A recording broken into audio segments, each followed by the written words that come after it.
Do të flasim për projektbuxhetin e vitit 2019, dua t'ju uroj mirëseardhjen zoti Dorian Teliti, ai është këshilltar ekonomie pranë Partisë Demokratike, ekspert ekonomie gjithashtu. Mirëseardhët. Faleminderit për ftesën.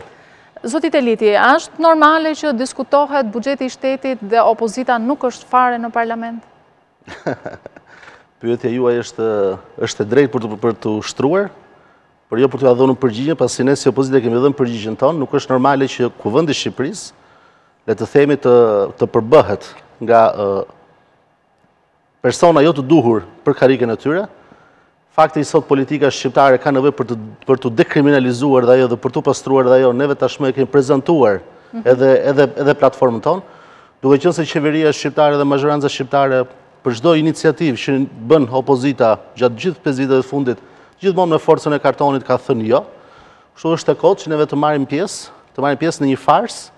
Dhe këtë farsë e kemi lënë praktikisht mazhorancës, siç kemi parë dhe sot debatin e sotëm Komisionit Ekonomisë, ku deputetët e mazhorancës në gjysë aktrime sipër po qajnë në hallët e popullit se si mund të pasuroheshin më tepër shqiptarët, ose thëndosh jo të pasuroheshin, por se si mund të jepshin 13.000 lekë më tepër qytetarëve shqiptarë. Po fakti që nuk merret në konsiderat do të thotë që ju nuk do të bëni opozitën. Ndërkohë që janë po këta deputet, të cilët kanë gjatë këtyre 5 viteve në mazhorancë kanë ngritur kartonin me 10 herë për të rritur taksat e shqiptarëve, kanë ngritur kartonin për të miratuar të koncesione PPP për miliarda, vlera shplota për miliarda dollaresh, ku vetëm vitin e ardhshëm do të paguajnë vetëm faturë vjetore $120 milion.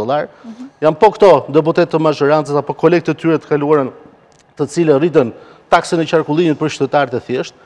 Janë po këta të cilët kanë bërë që të rritet çmimi i autobusit me 33% në Tiranë, janë po këta që kanë bërë që të rritet çmimi i energjisë elektrike apo edhe i faturës ujit. Pra këto farsë le të themi, le t'i lëm, qytetarët dinë shumë mirë, qytetarët bëjnë shumë mirë llogarit, megjithatë, nëse do ta miratonin, megjithatë do të ishte diçka pozitive, sepse qytetarët shqiptar do të merrnin ata fasha nga 300 deri 400.000 lekë, pra kush ka pagën ato nivele dhe më lart, do të përfitonin një 13.000 lekë të vjetra më tepër në muaj. Por ama janë po këta të cilët paguajnë me miliona lekë më tepër çdo vit, si pasojë rritjes së taksave. Për qytetarët që na ndjekin, qytetarët shqiptar sot paguajnë çdo vit $480 milion, $490 milion më tepër se ç'ta paguanin në fillim të qeverisjes së Partisë Socialiste, pra në fund të qeverisjes Berisha. Duke marrë rastin hipotetik që kanë ngelur akoma 3 milion shqiptarë në Republikën e Shqipërisë, që gjysmë faqisht një pjesë për tyre kanë ikur, 5-6.000 kanë lëvizur nga territori.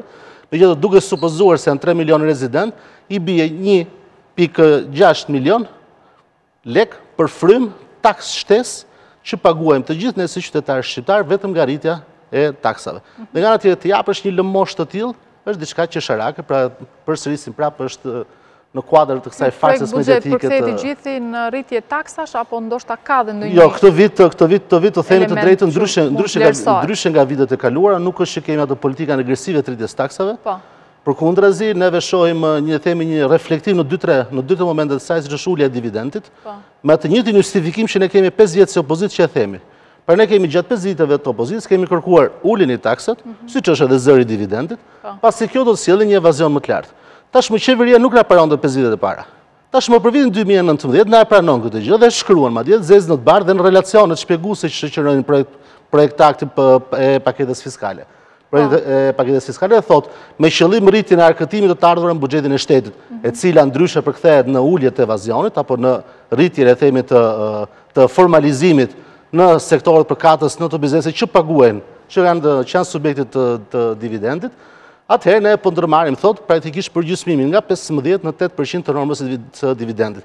Pra qeveria praktikisht pranon atë që ne kemi prej vitesh që e themi, që sa më të larta ti çosh taksat, aq më të madhe ke evazioni, dhe sa më të ulta të jenë taksat për realitetin shqiptar, aq më shumë ti do kesh mundësi për ta luftuar evazionin. Kjo lloj praktike duhet ndiqet për të tëra.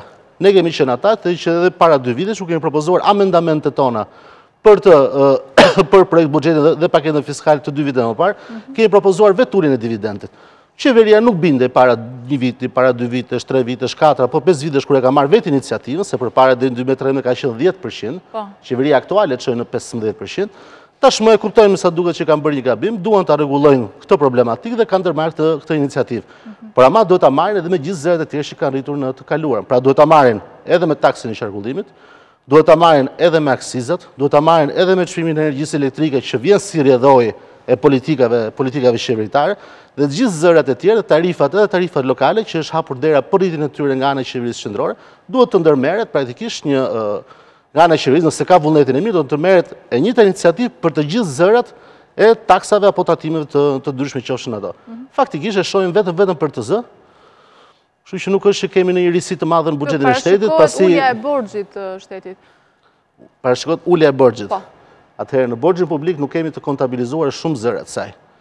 Neve para një muaj ishin dëshmitar të një debati midis Ministrisë Financave dhe Kontrollit lartë shtetit në Komisionin e Ekonomisë, ku Ministria e Financave mbronte idenë dhe le të themi hidhte idenë që zyrtarisht sipas saj që borxhi publik ishte në nivelin 70%, ndërkohë që KLSH llogarisat në nivelin 72%. Pra këtu kemi një debat të madh se sa është niveli i borxhit. Realisht, duke parë edhe historikun dhe se si çfarë qëndrimesh ka pasur mazhoranca aktuale edhe në të kaluarën, niveli aktual i borxhit do të ishte niveli masa 72%. Por, dhe përsëris por, në këtë nivel nuk janë përfshira kontratat koncesionare PPP, të cilat aktualisht sot janë në masën 2.1-2.2 miliard dollar. E thënë ndryshe janë 12-13% produktit brendshëm bruto. Dhe nëse ne do t'i kontabilizojmë se çfarë janë ato kontrata PPP, janë borxhe që qeveria shqiptare do t'i paguajë në anën kohor të 10, 15, 20 viteve të ardhshme. Pra është një borxh i marrë. Por nuk është një borxh i marrë me anë të bonove të thesarit, nuk është një borxh i marrë me anë të eurobondit, nuk është një borxh i marrë në institucionet financiare ndërkombëtare, banka botërore, BEI, BEI e kështu me radhë, por është një borxh i marrë ndaj firma private në formatin ndërtoje këto rrugë time paratë tua dhe unë do t'i jap ty parat avash avash. Pra është borxh që gjithë ne qytetarë kemi për ta paguar atë 1/1. Dhe në momentin që ne do ta paguajmë sot, nesër, pastaj gjatë gjithë viteve që vijnë, 10-15 viteve që vijnë, ai borxh duhet kontabilizuar. Pra aktualisht borxhi sot do të ishte 72% plus 13 do të ishte 85%. Një shifër alarmante, tejet shqetësuese, kur në të njëjtën kohë jemi subjekt të disa studimeve nga institucione ndërkombëtare që konsiderojnë që niveli borxhi i mirë, pozitiv, optimal për Republikën e Shqipërisë, për ekonominë shqiptare, do të ishte në nivelin 45 deri në 50%. Pra jemi në nivele shumë të larta dhe shumë të larta krahasim me të kaluarën. Kështu që kjo është, le të themi, përsëri vazhdon retorika politike, por ama realitetin qytetarët shqiptar e ndjejnë. E ndjejnë pavarësisht retorikës politike që dita ditës na thotë është rritur ekonomia me 4%, janë ulur taksat, qytetarët shqiptar e ndjejnë në kurrizin e tyre, e ndjejnë në shpatullat e tyre se sa është rritur ekonomia e tyre familjare, mirëqenia e tyre dhe a paguajnë më pak apo më shumë krahasuar me të kaluarën. Ata i bëjnë llogaritë shumë mirë dhe janë ata që thonë këto gjërat në një pozicion që kemi edhe ne. Ndërkohë është vënë re një rritje e fondeve për gjitha bashkitë, përfshi këtu edhe Kamzën edhe po Gradecin që janë bashkitë djata, do të thotë që nuk do të ketë një diferencim. A është ky një faktor pozitiv? Atëherë, janë 2 janë zërat, 3 janë zërat në fakt shpërndarjes së fondeve ndaj pushtetit lokal. Do të jemi transparent edhe me publikun. Njëra është transferta pa kushtëzuar, e cila shpërndahet me anë të një formule të vendosur bashkërisht me Bankën Botërore. Ka gjithë historikun e saj, kjo formulë është bërë bashkërisht në Bankën Botërore. Dhe kjo formulë, le të themi që me disa ndërhyrje të vogla ose me disa rregullime të vogla, le të themi që ka një zhveshje të madhe nga aspekti politik. Zëri i dytë që është janë të ardhurat e vetë bashkive, që gjenerojnë vetë bashkitë me anë të taksave dhe tarifave që ato kanë vendosur. Dhe zëri i tretë është mbështetja që jep qeveria qendrore me anë të financimit të projekteve të grandeve konkurruese.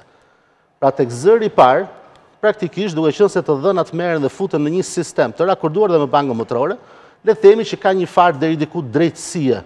Mund të ketë gabime në hedhjen e të dhënave që na sjellin problematika, por ka një farë drejtësie në thonjzat të përgjithshme. Kjo drejtësi është për 20 vitesh, jo vetëm sot, se është një formulë shumë vjeçare, 10 vjeçare, ka një farë drejtësie në shpërndarje, le të themi, të fondeve të pakushtëzuara. Problematika vjen te fondet të kushtëzuara, ato që janë projektet e investimit, pra ato projekte që financon qeveria qendrore për llogari të pushtetit lokal. Ku ka qenë pushteti lokal që ka bërë aplikimet. Ju them vetëm një statistikë të vitit fundit, të vitit 2017. Partia Demokratike ka 16 bashki nga 61. Pra afërsisht 1/4 e tyre janë në siglin e Partisë Demokratike. Fondet që kanë marrë nuk janë 1/4 e fondeve. Janë vetëm 4% e fondeve, në fali, 3% e fondeve totale. Pra nga njëra anti ka 25-26% të pushtetit lokal vetëm në siglën tënde, pa përfshirë të aleatët e Lëvizjes Socialiste për integrim apo të partive tjera, dhe njëkohësisht ke marrë 8 herë, 9 herë fonde më pak. Pra këtu qëndron pabarazia. Pra nëse neve kemi rastin e bashkisë Kamzës që më thatë ju pak më para, në një informacioni që ne kemi janë 0 projektet të cilat financohen nga qeverisja qendrore. Jepet thjesht transferta pa kushtëzuar, e cila jepet me ligj, është detyrueshme ta marrë me ligj, por ama kur vjen puna për ta mbështetur me projekte konkrete investimesh, zero projekte investimesh. Shkojmë në bashkitë tjera të Tiranës, së Durrësit, apo të qyteteve të tjera të cilat janë nën menaxhimin e personave të zgjedhur në siglën e Partisë Socialiste, dhe shohim që aty ka 2, 3, 4, 5 projekte të ndryshme të cilat financohen nga qeverisja qendrore. Këtu qëndron diferencimi. Diferencim, thash edhe një herë, me një diferencim me 9 herë më shumë fonde, 9 herë më pak fonde për partitë menaxhuara nga Partia Demokratike, në krahasim me bashkitë të menaxhuara nga e majta e qeverisë. Dhe është një diferencim i madh. Nuk është 9%, është 9 herë më pak, është 900%.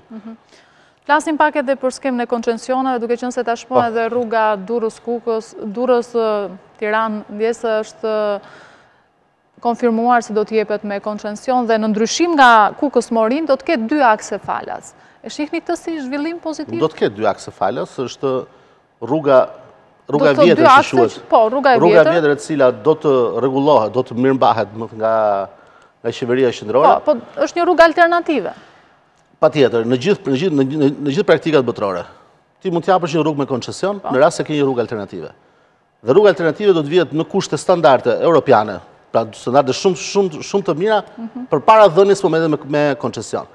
Momenti që ti ke për të siguruar qytetarëve shqiptar akset pa pagesë, pra të kalimin nga Tirana në Durrës, nga Tirana nga Durrësi në Plepa Kavaj dhe e kështu me radhë, momenti që ke për të siguruar akset sipas standardeve ndërkombëtare, praktikisht nuk ka asgjë të keqe që ti japësh me koncesion rrugën tjetër kryesore për autostradën Tiranë-Durrës. Ama do t'i kesh siguruar përpara.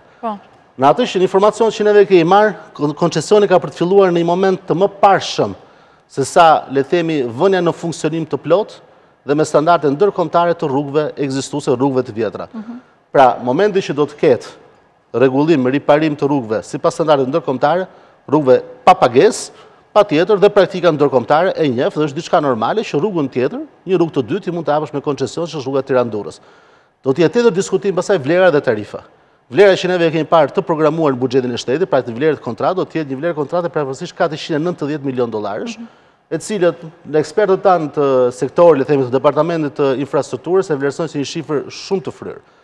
Shifër tjetër e fryrë është autostrada e re që do bëhet Kashar-Rogozhinë, është një autostradë e re, një gjurmë e re, që do fillojë që nga Kashari, do kalojë nga Peza dhe do të lidhe, le themi, me territorin e qytetës së Rogozhinës.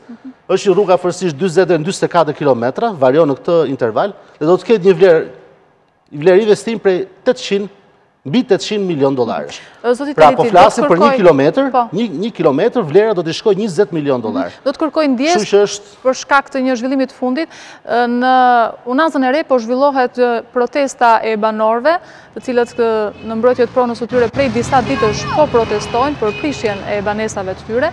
Jemi në këto momente me pamje të drejtë për drejta nga kjo protestë, duke se banorët kanë blokuar edhe aksin kryesor rrugor në këto momente. Është blokuar, më konfirmojnë, aksi rrugor, jemi drejt për drejt në mbështetje të kësaj proteste. Pak më herët kemi ndjekur janë bashkuar edhe deputet të Partisë Demokratike, qytetarët bën thirrje për përfaqësues të qeverisë, ata duan të zhvillojnë bisedime, pasi nuk do të lejojnë në asnjë mënyrë që pronat e tyre të prishen, pra pasi preken nga ndërtimi i Unazës së Re. Është një protestë që vijon prej disa ditësh dhe në fakt në këto momente rruga e Unazës së Re është blokuar në të dy akset, vajtje dhe ardhje. I shohim dhe qytetarët në këto momente me banderola në duar, nuk lejohet pra kalimi asnjë automjeti. Banorët kërkojnë dëm shpërblim për pronat e tyre 100% në mënyrë që të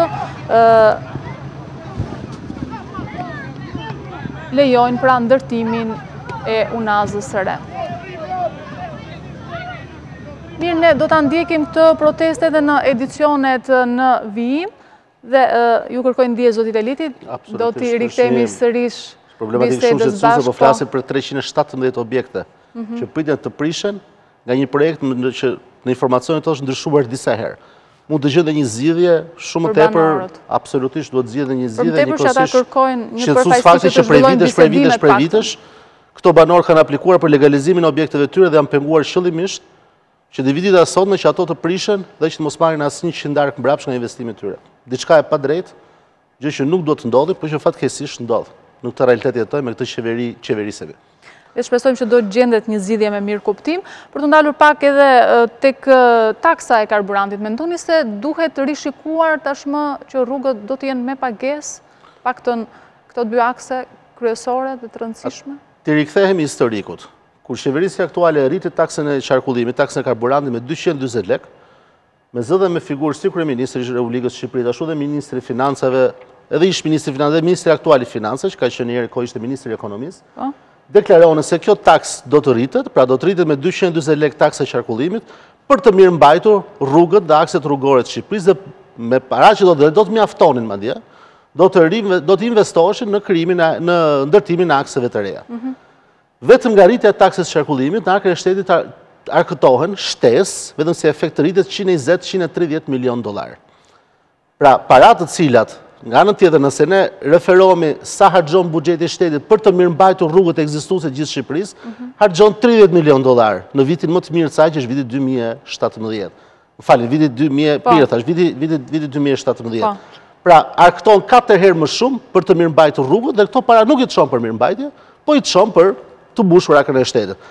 Atëherë, momenti që ti arkëton për mirëmbajtje dhe nuk i të shonë për mirëmbajtje, atëherë kthehen mbrapa qytetarëve shqiptar, që ti kenë parat në xhepin e tyre, s'kem se ti paguajnë as qytetarët as bizneset, dhe njëkohësisht në anë tjetër, momenti që ti po e ndryshon hartën e Republikës së Shqipërisë, pra një pjesë rrugë po jep në formatin e koncesionit me mirëmbajtje të tyre, atëherë dhe kosta për buxhetin e shtetit do të jetë diçka më ulët për mirëmbajtur akset e Republikës së Shqipërisë. Pra përsëri do kesh nevojë akoma edhe për më pak fonde.